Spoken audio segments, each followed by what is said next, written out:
Is it possible for you to take the audio feed directly from the Rodecaster Pro to the microphone jack of your digital camera? Yes, it is. Will that audio feed inside your digital camera sound just as good as the internally recorded sound of the Rodecaster Pro? No, probably not. But just for reference, right now, you are listening to the audio signal recorded directly into the camera. Now, regardless of your opinion of the quality of the audio signal that you're hearing right now, are there still practical reasons as to why you'd want to send the audio signal directly from the Rodecaster Pro to a digital camera? And the answer is yes. This concept is nothing new. When I was a live sound engineer and I was at an event that was being filmed, the camera operators would ask me for an audio feed from my board. That way they had a mix of the sound from the board that they can use in post. Another common situation where you would send a master mix of audio from a board to a camera is during any kind of film production. Recently, I just did audio on a gig for Rachel Hollis. There was 3 cameras in the studio, and my Sound Devices 788T was sending a master mix of all the different audio channels to one of the cameras. That gives the editors in post a very quick way to sync and reference the audio from the camera and the raw high quality audio from the field recorder and match them up in post. Another reason why you'd want to do this setup for something like video podcasting is you're recording on the Rodecaster Pro and you can send a secondary signal to your camera, and then it just acts as a redundancy. For live streaming, you'd potentially want to do this to avoid issues with lag. Instead of 2 separate sources, one for audio, one for video, going into something like OBS, now you have the audio and video in sync coming directly from the camera into something like a cam link, and it all hits the computer at the same time. So let's talk about all the ways that you can connect your Rodecaster Pro to your camera.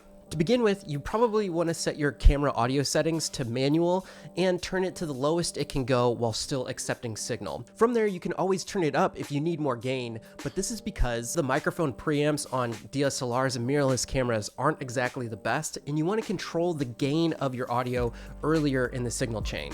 Another thing, and this just may be my setup, but I try and avoid powering the camera via the USB from my computer's USB. Whenever I connect those two, it always introduces noise into the signal. This is how it sounds when I power my Sony a7S III via the USB connecting to the computer. It's definitely not a pleasant sound. Keeping those tips in mind, there are 3 outputs on the Rodecaster Pro in which you could send signal to your camera. First one being the 3.5mm headphone jack on the front.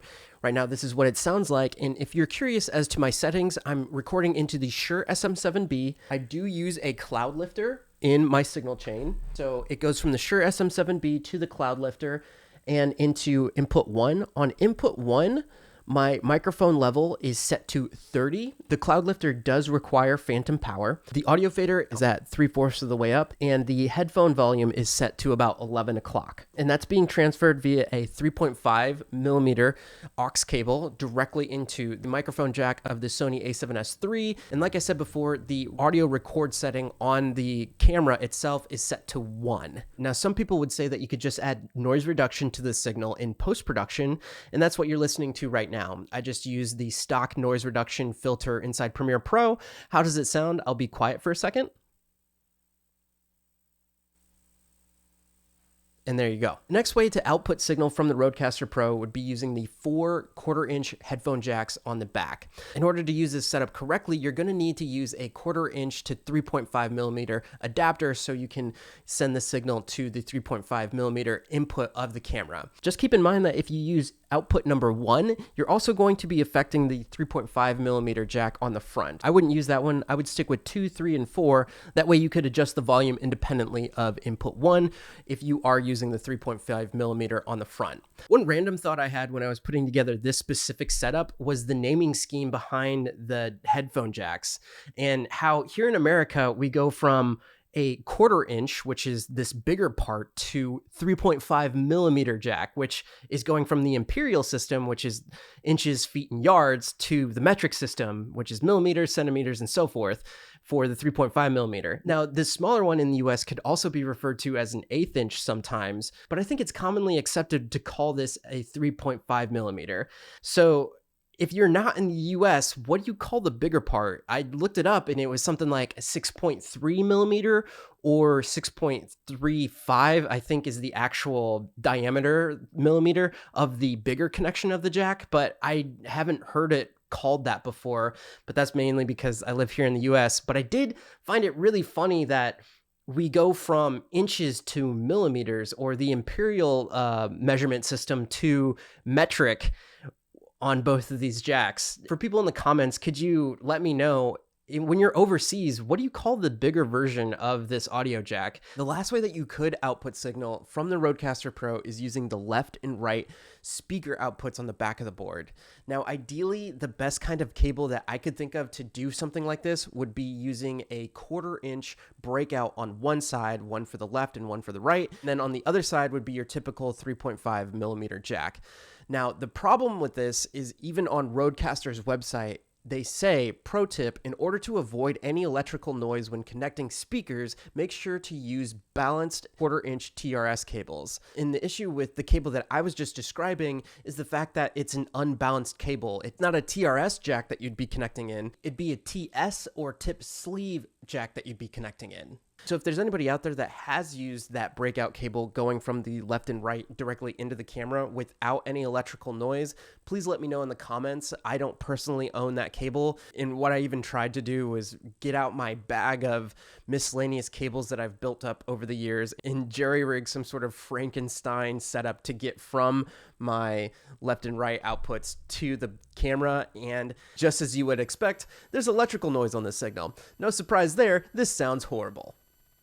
So I don't really recommend going out of the stereo outputs from the Rodecaster Pro to your camera unless you have the proper cables to do so. Now that I've shown you the 3 different ways to output signal from the Rodecaster Pro to your camera, another thing that you can try if you still are experiencing electrical noise or just noise in general on the channel is to go wireless. So right now I'm using the Sony EW series. Another good option for this would be the Rode Wireless Go.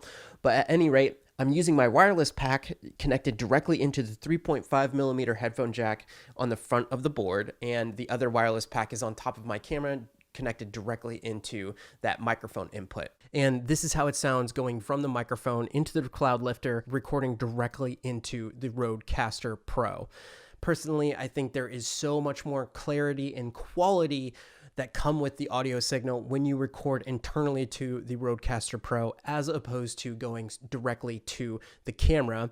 But again, there are so many benefits in terms of redundancy and syncing things in post when you do send the signal directly from the Rodecaster Pro to your camera. For those that are curious, I did do a similar video in the past utilizing the same setup with the Zoom H6. So what you're listening to right now is going directly into the camera, and it's my same Shure SM7B going into a cloud lifter, and my Zoom H6 is set to 3 on the volume, and it's going out of the line out of the bottom directly to the camera.